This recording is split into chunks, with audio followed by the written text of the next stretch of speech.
Eu saúdo aos irmãos com a paz do Senhor. Meus irmãos, o assunto desta aula é Deixa o meu povo ir. Êxodo, capítulo 5, versículo 1. Vamos ler todos juntos. Bom, pulou de 5 para 13. Pulou de 5 para 9. Vamos ler, né? O que está projetado. Pode ir, né? É um outro versículo semelhante. Todos juntos. Então disse o Senhor a Moisés: levanta-te pela manhã cedo e põe-te diante de Faraó e dize-lhe: assim diz o Deus dos Hebreus, deixa ir o meu povo para que me sirva. Meus irmãos, Israel esteve durante 400 anos aproximadamente na escravidão do Egito. A igreja, ela é o Israel espiritual. Há um paralelo extraordinário entre Israel e a igreja. Assim como Israel saiu da escravidão do Egito por mão de um libertador, que foi Moisés, atravessou o Mar Vermelho e caminhou durante 40 anos no deserto e entrou em Canaã, assim também sucede conosco. Um dia nós estávamos no Egito, no mundo, mas o libertador, que é o Senhor Jesus, ele nos tirou de lá. Louvado seja o Senhor. E nós atravessamos o Mar Vermelho, figura do seu sangue, e estamos no deserto, na caminhada, e já estamos próximos a entrar em Canaã. Louvado seja o Senhor.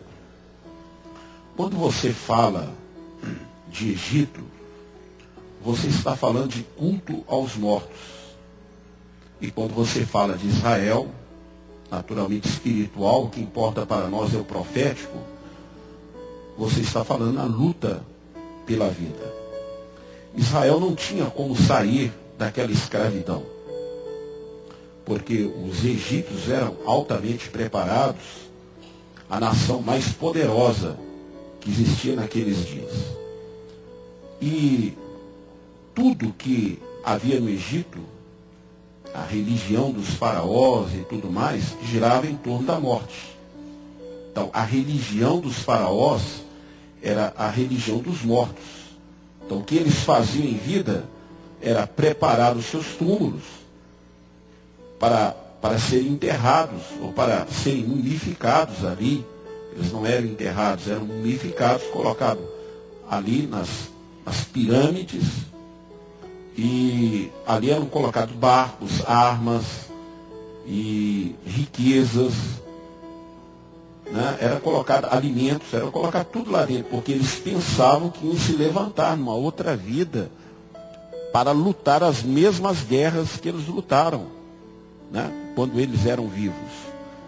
E a função dos escravos era exatamente fazer essas grandes construções.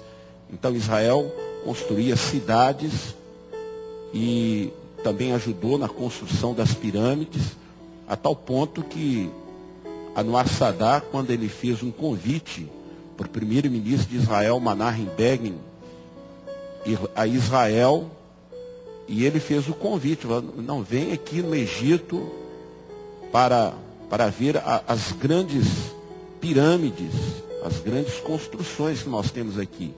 E a resposta do primeiro-ministro de Israel foi a seguinte: e eu vou mesmo, eu vou ver exatamente o que o nosso povo ajudou a construir, quando esteve na escravidão do Egito aí. E, meus irmãos, os materiais usados nas construções das cidades eram tijolos feitos de barro e de palha. Então, o grão, ele era tirado, e o que sobrava era palha. Palha era misturado, então, com barro, e eram feitas as construções. Naturalmente, as pirâmides eram mais resistentes, eram feitas de pedra, mas as demais construções, então, era barro e palha. E interessante que a ordem de Deus, através de Moisés, foi clara. Não era pedido de Deus para Faraó, era uma ordem de Deus para Faraó. Deixa o meu povo ir, caminho de 3 dias, para que me celebre uma festa no deserto. Deixa o meu povo ir, caminho de 3 dias, para que me celebre uma festa no deserto. E o Senhor havia falado a Moisés: eu vi a aflição do meu povo e desci para livrá-lo dos egípcios. Então o Senhor iria tirar o povo de qualquer maneira. E o Senhor agora envia as pragas. Interessante que as pragas, elas entram no Egito e pela palavra de Moisés, que o Senhor havia revelado, vai vir tal praga. Ele chegava lá, anunciava, a praga vinha. E eram retiradas também pela palavra de Moisés. Os egípcios, eles não entendiam o que estava acontecendo. Como o mundo hoje não entende os sinais proféticos que estão aí. Então, nós estamos vendo, né, todos os sinais proféticos da vinda de Jesus, e o mundo inteiro está preocupado e não relaciona isto com a vinda do Senhor. Então, o mundo não sabe o que está entendendo, mas a igreja sabe perfeitamente o que está acontecendo. É porque Jesus breve vem, louvado seja o Senhor. E o povo ali no Egito começou a ter entendimento de 2 coisas. A primeira coisa que eles começaram a entender era que Moisés realmente era um homem escolhido por Deus para aquela missão.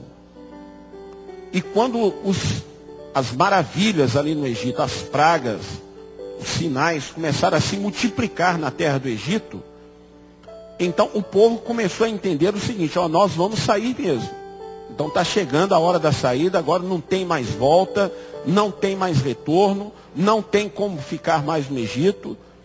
E interessante que quanto mais se aproximava o momento da saída, o chicote Faraó apertava. A mesma coisa está acontecendo conosco.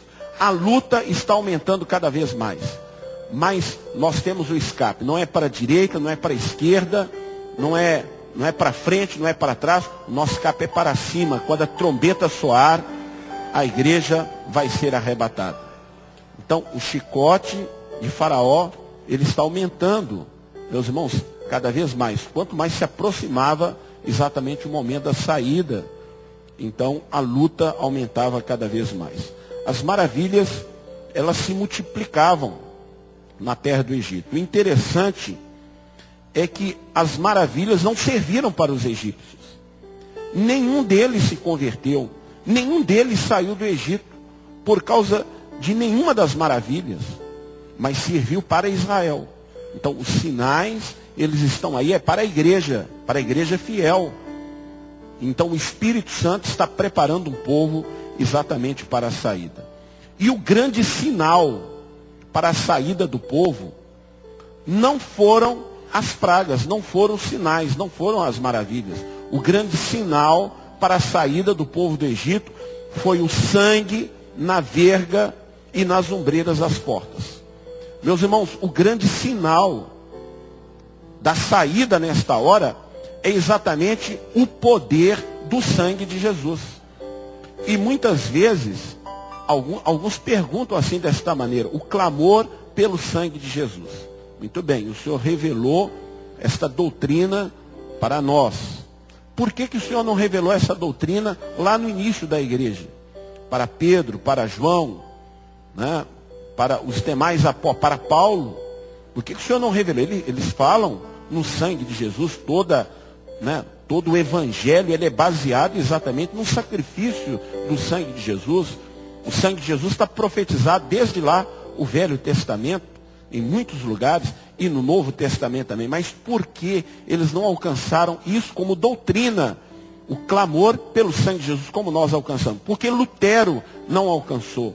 Meus irmãos, porque é uma doutrina para a saída. E sem sangue ninguém vai sair. Sem sangue ninguém vai sair. Então o Senhor tem mostrado nesta hora o clamor pelo sangue de Jesus, porque a igreja, ela está sendo preparada para a saída, louvado seja o Senhor. Então é a doutrina para a saída. Então o grande sinal, exatamente para a saída, foi o sangue na verga e nas ombreiras das portas. Meus irmãos, o momento é o momento da saída. E interessante que até a praga das trevas, então o povo estava fazendo tijolo para Faraó. Então tijolo, né, de palha e de barro. Quando veio a praga das trevas, os egípcios pararam, porque eles não tinham como trabalhar, e naturalmente Israel também parou de fazer tijolos. Eles pararam de fazer tijolos para Faraó. Até aqui, houve um evangelho que estava fazendo tijolos para Faraó. Até aqui, houve um evangelho que estava fazendo tijolos para Faraó. Então, o que é o tijolo? O tijolo é a palha do trigo, né? Então, ele era feito de palha, né, e de barro. Então, a palha, então você tira o grão e sobrou a palha. Então, você tem a Bíblia. Então, você tirou a revelação, o que sobrou foi letra. Meus irmãos, então o que é a palha? A palha é a Bíblia na letra. É a Bíblia sem revelação. Bíblia sem revelação. Ó, você tem que guardar isso, você não pode trabalhar no sábado, você não come aquilo, né? Só se salva quem é branco, né? No céu só vai entrar 144 mil. Meus irmãos, pregações sem significado. Este texto combina com aquele, coisa que qualquer computador pode fazer. Então, meus irmãos, é letra, pura letra. Então, eu vou pregar sobre amor, então eu faço uma pesquisa na internet, aparece lá, né, 50 textos sobre amor, o amor, o amor, o amor, o amor. Onde é que tem revelação? Revelação nenhuma. Então, letra. Aquela coisa repetitiva, cansativa. Meus irmãos, e somado com o barro. Então, o barro é um homem com a sua capacidade de persuasão, com a sua capacidade de convencimento, e não é uma operação do Espírito Santo. Não é uma operação do Espírito Santo. Os livros mais vendidos hoje, no mundo inteiro, são livros de alta ajuda. São livros de alta ajuda. Conhece-te a ti mesmo. Não, você quer, você pode. Como você ser um líder. Como você ser um vencedor. Psicologia. Meus irmãos, e muitas pessoas às vezes se confundem isto com o evangelho. O evangelho não tem nada a ver com isso. É importante, isso é importante. Sobretudo para as pessoas lá fora que estão alquebradas, que não tem o recurso que nós temos, o recurso maravilhoso da palavra, o recurso maravilhoso do Espírito Santo, do poder de Deus. Meus irmãos, serve lá para eles. Né? Então, eu vou ler aqui um livro de autoajuda. Né? Então, estou aqui no fundo do poço aqui, eu preciso resolver a minha vida e tudo mais. Como é que eu vou influenciar as pessoas? Como é que eu vou vender mais? Né? Como é que eu vou melhorar na minha vida profissional? Livro de autoajuda é o mais vendido hoje em todo o mundo. E os evangélicos entraram nesse rastro. Então você pode passar a pegar os livros. Então é livro, evangelho de autoajuda. Então coloca um versículo da Bíblia, mas o fundo todo é autoajuda. Né? Então você quer, você pode. Você quer, você pode. Né? Então você tem que ter, né? Se você, né, colocar uma determinação, você vai conseguir. Meus irmãos, isso é psicologia. Mas nós não podemos confundir isto com evangelho, com salvação, com poder de Deus, com operação do Espírito Santo. Nós vivemos debaixo desta graça maravilhosa. Deus está operando na nossa vida. É aquilo que ninguém pode fazer. Mas que Deus faz. Nós tivemos uma experiência lá em Belo Horizonte. Tem um irmão que é pedreiro, que ele estava fazendo um telhado, ou trabalhando na altura lá, e ele caiu de cabeça no chão, ficou desacordado um período, depois voltou e tal, foi levado para o pronto-socorro, foi levado lá para o hospital. chegou lá e tal. Não, tomografia. Aí fez a tomografia, médico olhou lá e falou, esse cidadão está morto. Ó, tem derrame no cérebro aqui. Esse cidadão está morto. Não tem como. O paciente está deitado aonde? Não, doutor, ele está lá fora conversando. Que? Conversando? Não, manda chamar ele aqui. Aí chamou e tal, não sei o que e tudo. Rapaz, você devia estar morto. Mas você está vivo porque eu estou aqui conversando com você. Não, eu vou te mandar lá para o Hospital das Clínicas. Então tem um hospital lá, universitário lá, em Belo Horizonte, Hospital das Clínicas. Mandaram ele para lá. Aí queriam convencê-lo, né? Não, é porque houve um derrame no seu cérebro e tudo mais. Nós queríamos abrir o seu cérebro, né? Então eles queriam cortar, tirar a calota e tudo tal. Eles queriam estudar o cérebro dele, para ver o que estava acontecendo, porque eles não sabiam o que estava acontecendo. Aí, não, abrir minha cabeça, doutor? De jeito nenhum. Não, mas será que você não quer? Não, não quero não.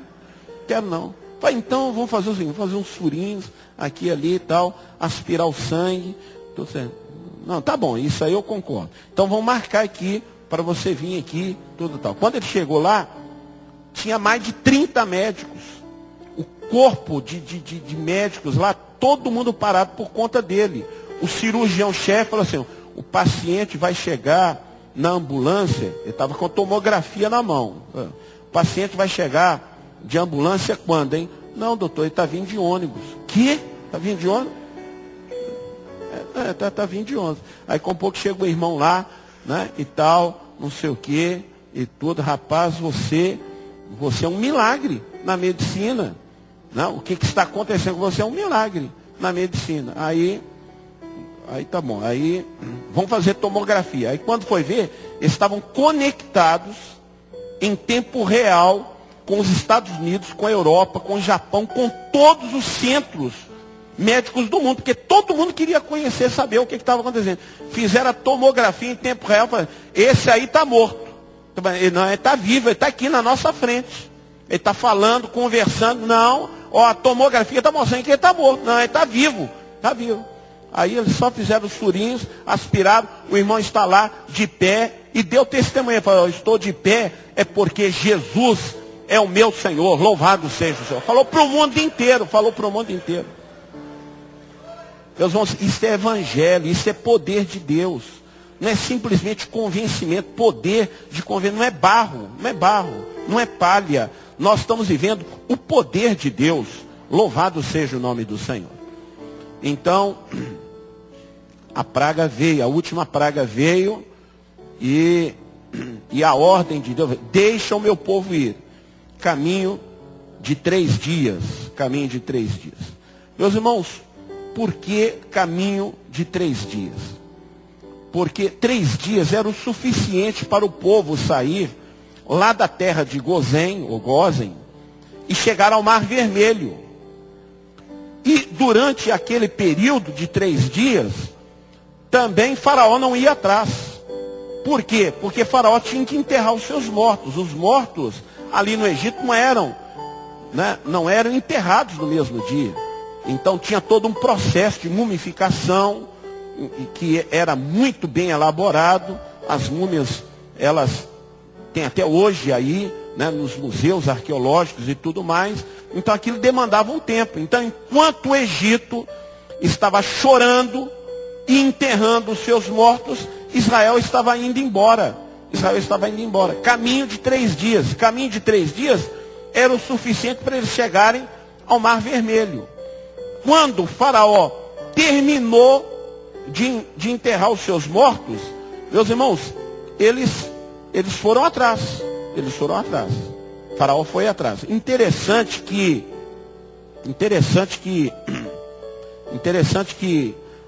Faraó, né?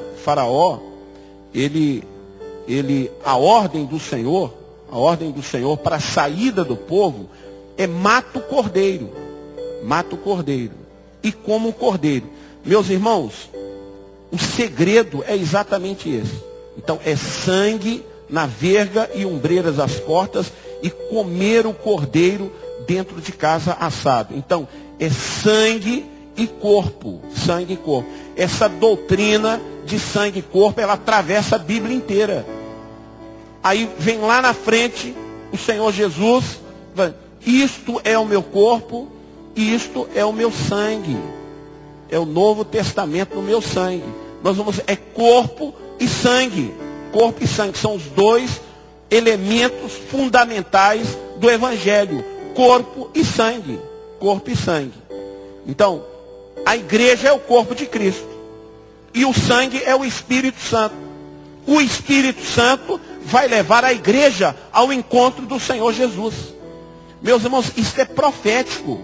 Isso é profético. Mas, né, então, isso aí é palavra revelada. É doutrina. Não vai ter segunda época. Tem um grupo aí que está pregando o seguinte. Não, Jesus, ele vem buscar. O Espírito Santo, ele vai levar a igreja. Jesus vai vir ao encontro da igreja. Então, Jesus vai levar a noiva. E depois volta para buscar a namorada. Meus irmãos, então o Espírito Santo vai levar a noiva ao encontro de Jesus. E depois o Espírito Santo, ele vai voltar para buscar a namorada de Jesus, que ficou para trás. A doida que ficou para trás. Não vai ter isso, não vai ter isso. Não vai ter isso. Meus irmãos, é uma vez só. O Senhor está preparando um povo para o arrebatamento. O Espírito Santo está no nosso meio. Os sinais estão aí. Jesus breve vem. E breve a igreja vai subir ao encontro do Senhor. Louvado seja o Senhor. Então, meus irmãos, a igreja, ela vai ser arrebatada. Há um segredo para Israel. O segredo para Israel é sangue, né, na verga das portas, na verga e ombreiras das portas, e o cordeiro, a família reunida em torno do cordeiro, então é o corpo. E o segredo para Israel é a mesma coisa. O sangue, né, na porta do coração, é o clamor pelo sangue, e a igreja vivendo, né, como corpo de Cristo. Então, é corpo e sangue. Não vai ficar nada. Não vai ficar nada. Então, o faraó, ele falou, não, deixa as crianças. Deixa as crianças. Deixa os animais aqui. A palavra de Moisés é, não vai ficar nenhuma unha para trás. Não vai ficar nada, porque a unha, ela faz parte do corpo. Pode ser um membro mais simples, ele vai embora. Louvado seja o Senhor. Nem uma unha vai ficar para trás. Não vai ficar nada para Faraó. Não vai ficar nada para Faraó. Meus irmãos, e nós estamos nos alimentando do cordeiro. As revelações, elas estão se multiplicando. Nós estamos tendo revelações extraordinárias na palavra. Revelação sobre o livro de Cantares, sobre Apocalipse, sobre toda a palavra. E interessante que a ordem do Senhor foi a seguinte: o que ficar do cordeiro, vai ser queimado. Não vai ficar nada no Egito. Meus irmãos, depois que a igreja sair, depois que a igreja for arrebatada, não vai ter mais palavra revelada, não vai ter nada. A pessoa vai abrir a Bíblia, é tudo, é folha branca, vai estar lá lendo história, não tem mais Espírito Santo, não tem mais palavra revelada, poder de Deus, não vai ter mais nada. O que ficar vai ser queimado no fogo. Não vai ficar nada. Nenhuma unha ficará para trás. Não foi um pedido de Deus para Faraó. Foi uma ordem de Deus para Faraó. Assim diz o Deus de Israel. Assim diz, deixa o meu povo ir, caminho de 3 dias, para que me celebre uma festa no deserto. Louvado seja o Senhor. Meus irmãos, então o povo agora sai de Gozém. O povo sai de Gozém e vai para o Mar Vermelho. Caminho de 3 dias. Como nós já havíamos dito, então Faraó estava enterrando. Faraó estava enterrando ali os seus mortos. Mas passou o período, Faraó foi atrás. Agora não escapa, agora eu vou matar todo mundo. Faraó veio atrás com seus exércitos. Mas, meus irmãos, quando o Faraó estava se aproximando, o que Israel fez? Israel mergulhou no Mar Vermelho. O Mar Vermelho escondeu, né, Israel de Faraó. Nunca mais. Por que caminho de 3 dias? Porque caminho de 3 dias fala da morte e da ressurreição. Se fosse 2 dias, Faraó estava contente. Falou assim, eu pego eles no meio do caminho. Eu os alcanço. Se fosse um dia, mais fácil ainda. Caminho de um dia. Se eles caminhassem um dia e parassem, Estava ótimo para Faraó. 2 dias, ótimo para Faraó. Meus irmãos, no primeiro dia Jesus estava na cruz. No segundo dia estava no sepulcro. Mas no terceiro dia ele ressuscitou. Louvado seja o Senhor. A igreja, ela respeita a morte. Ela respeita a morte, mas ela vive, é o terceiro dia. Nós vivemos, é a ressurreição. Nós vivemos, é com Jesus vivo, ressurreto, que está no nosso meio e que vai nos levar para a eternidade. Meus irmãos, então é caminho de 3 dias. Porque no caminho de 1 dia ou 2 dias, então é a religião que está chorando a morte de Jesus, né? Está vivendo, chorando Jesus no sepulcro. Não, nós não estamos. Nós estamos servindo a um Jesus morto na cruz ou no sepulcro. Nós estamos servindo a um Jesus vivo, que está falando no nosso meio, está operando maravilhas, sinais e prodígios. É este Jesus que nós estamos servindo. E o povo então mergulha no Mar Vermelho. Meus irmãos, o Mar Vermelho, ele representa o sangue de Jesus, né? É um caminho que foi aberto. E o Mar Vermelho, ele tem algumas características. A primeira característica do Mar Vermelho é que é um novo caminho. Novo caminho. Nunca ninguém tinha passado por aquele caminho. Foi um caminho aberto por Deus. Um caminho aberto por Deus. Era um caminho de vida.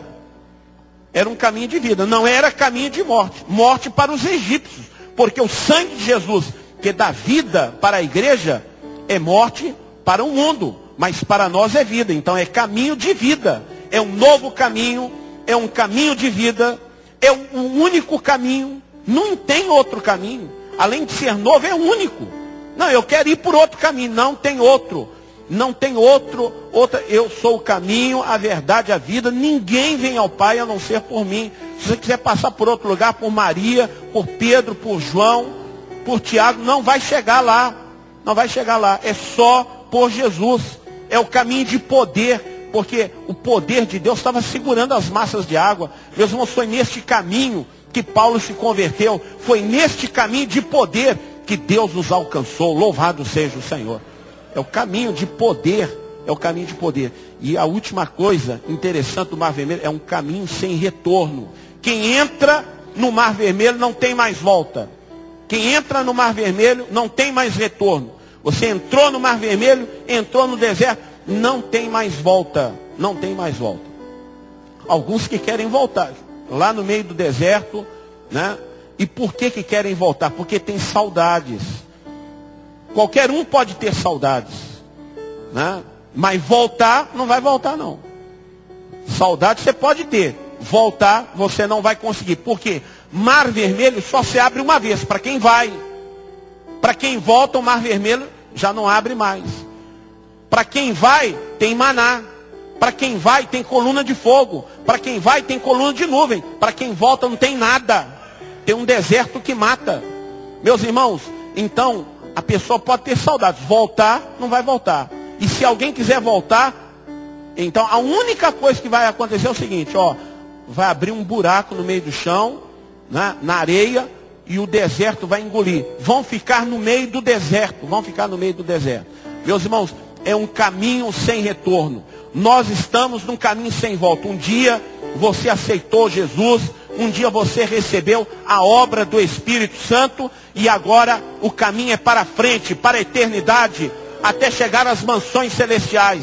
Não tem mais volta, não tem mais volta. É um compromisso de Deus para conosco, e um compromisso nosso para com Deus. Senhor, eu quero chegar lá.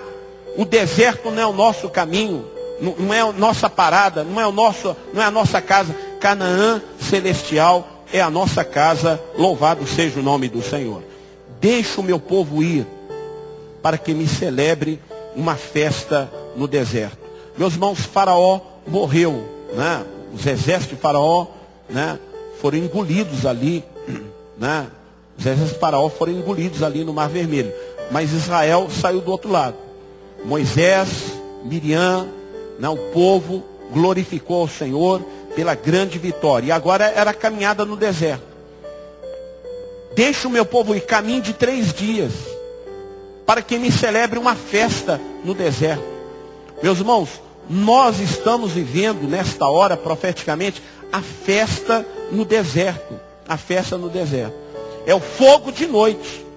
é a sombra durante o dia, é a água que brota da rocha, é o maná que cai do céu, é a roupa que não se envelhece, é a sandália que não se envelhece. Meus irmãos, isso é festa para nós, louvado seja o Senhor. As lutas do deserto, as provas do deserto, mas o poder de Deus se manifestando a cada dia. Às vezes nós temos momentos de grande alegria, de grandes vitórias, em que o Senhor transborda o nosso coração, né, de alegria, né? O Senhor opera grandes bênçãos na nossa vida. Eles chegaram na caminhada a Elim, ali havia 12 fontes, 70 palmeiras, que maravilha, ó, vamos ficar aqui, não precisamos nem chegar em Canaã. Meus irmãos, há momentos na caminhada de grandes bênçãos, o Senhor opera de uma maneira maravilhosa na nossa vida, e nós queríamos ficar, às vezes como no Manaim, né? Um momento especial, o céu se abre, o Senhor fala conosco, há uma operação maravilhosa. Queríamos ficar aqui, mas nós vamos ter que voltar daqui a pouco. As lutas estão nos aguardando. Meus irmãos, Elim não é a nossa parada final. Elim não é a nossa casa, é no meio do deserto ainda. A nossa casa é Canaã, terra que emana leite e mel. Meus irmãos, o nosso destino é eternidade com Deus. Eternidade com Deus. Meus irmãos, então, o povo vivia do milagre. Meus irmãos, nós vivemos do milagre. Nós estamos vivendo do milagre. A cada dia, vem uma enfermidade, às vezes uma necessidade material, às vezes uma luta espiritual e tudo tal, e nós não temos recursos, e nós temos que clamar ao Senhor como povo no deserto. O Senhor provê os meios, e Deus está provendo. Meus irmãos, o povo de Deus vive do milagre, louvado seja o Senhor. Nós vivemos do milagre, como Israel, né, vivia do milagre no deserto. Interessante, quando eles chegaram ali naquele oásis, ali, a Elim, ali, encontraram 70 palmeiras, né, as tamareiras do deserto, uma espécie de palmeira que existe ali. Interessante que a palavra compara o servo de Deus com as tamareiras do deserto. As tamareiras, elas são extraordinárias, porque elas só crescem para cima, não tem galhos laterais, só cresce para cima, na direção do sol. Meus irmãos, é como o servo de Deus. E alguém olha no meio do deserto, onde não sobrevive nada, fala assim, de onde essa palmeira está tirando água? Meus irmãos, como é que ela está sobrevivendo no meio do deserto? O que alimenta a palmeira, interessante, são os raios do sol. Então, quanto mais sol, ela transforma o sol em massa. É alimento para ela. Aquilo que está matando as pessoas lá fora, aquilo que está matando o sol, que está matando as pessoas lá fora, para nós é alimento. É o sol da justiça, é o sol da verdade, é a revelação que está brilhando sobre nós. E a palmeira lança os seus pendões para cima. E muitas vezes você tem uma tamareira, você tem outra, com pouco você tem um oásis, e ali se forma até, né, uma fonte de água. A igreja, ela é refúgio, ela é descanso para o viajante do deserto, que está cansado, que está com sede. Ele entra nos nossos cultos, então ali encontra sombra, encontra o alimento, encontra água. E é interessante que as tamareiras, os frutos, muitas vezes elas caem na areia quente do deserto. E os frutos, eles são cozidos pela areia quente do deserto e se tornam adocicados. E a palavra fala assim, desta maneira: proveite na fornalha da aflição. Meus irmãos, aqueles que estão sendo provados nesta hora, há irmãos grandemente provados e têm experiências com o Senhor, são fiéis. Os frutos deles são adocicados, mais doces do que os outros. Você encontra um irmão que passou por câncer, que ele orou ao Senhor, clamou ao Senhor, e o Senhor deu a vitória e tudo mais. A palavra dele é totalmente diferente daquele que nunca teve essa experiência. A palavra dele é o fruto adocicado. Assim, Deus tem poder, Deus pode operar. Meus irmãos, ele está falando da experiência dele. Ele está falando daquilo que Deus fez na vida dele. Deus consola, Deus conforta. Meus irmãos, é o fruto cozido pela areia do deserto, das lutas do deserto, adocicado. Meus irmãos, são os fiéis que estão na presença do Senhor. Mas eles estavam ali no deserto, as lutas, as provas, o poder de Deus se manifestando. É melhor estar no deserto do que ser chicoteado por Faraó. Sem esperança, sem expectativa, sem terra, sem herança, sem identidade. Escravo não tem identidade. Escravo não tem herança. Escravo não tem esperança. Meus irmãos, mas nós não somos mais de Faraó. Não estamos mais no Egito. Não somos mais escravo. Nós somos libertos. Nós somos povo de Deus. Nós somos o Israel de Deus. E agora nós estamos vivendo debaixo da direção do Senhor. A nossa pátria não é Egito, nem tampouco o deserto. A nossa pátria é Canaã celestial. Nós vamos entrar em Canaã celestiais, os portais eternos, a terra que emana leite e mel. Deixa-nos ir caminho de 3 dias. Deixa-nos ir caminho de 3 dias. Para quê? Para celebrar ao Senhor uma festa no deserto. Meus irmãos, é a festa do fogo, é a festa da nuvem, é a festa do maná, é a festa do som das buzinas, dos relâmpagos, dos trovões, dos terremotos, da presença poderosa de Deus. Interessante que quando eles chegaram no Sinai, né, houve um terremoto, né, relâmpagos e trovões. Interessante que a palavra era tão enfática, ninguém se aproxime do monte.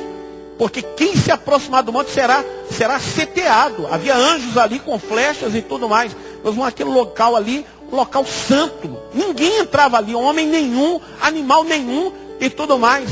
E o Senhor falou assim, não, Moisés, sobe com todo o povo. O povo ficou com medo. Moisés, você sobe no nosso lugar. Então nós vamos ficar aqui embaixo.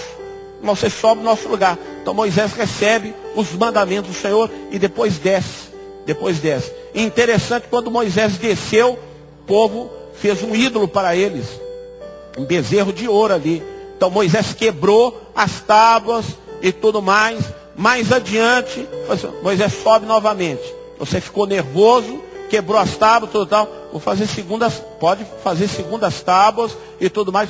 O que Deus escreveu foi o mesmo que escreveu nas primeiras tábuas. Meus irmãos, revelação ela não muda, a direção ela não muda, a ordem de Deus estava dada. O povo saiu da presença do Senhor, Moisés ficou nervoso, quebrou as tábuas, mas a orientação é a mesma. A palavra ela ficará. Céus e terra passarão, mas a palavra ficará eternamente. Louvado seja o Senhor. E os mandamentos são dados. O povo sabe agora o que é cultuar ao Senhor, o que é templo ao Senhor, o que é reverência ao Senhor, o que é palavra de Deus, o que é ordenança de Deus. Meus irmãos, esta é a nossa terra, este é o nosso lugar, esta é a nossa caminhada. Voltar para os deuses do Egito, nunca mais. O Senhor disse, farei juízo aos deuses do Egito, e fez mesmo juízo aos deuses do Egito. O momento é chegado, e nós temos uma missão, né?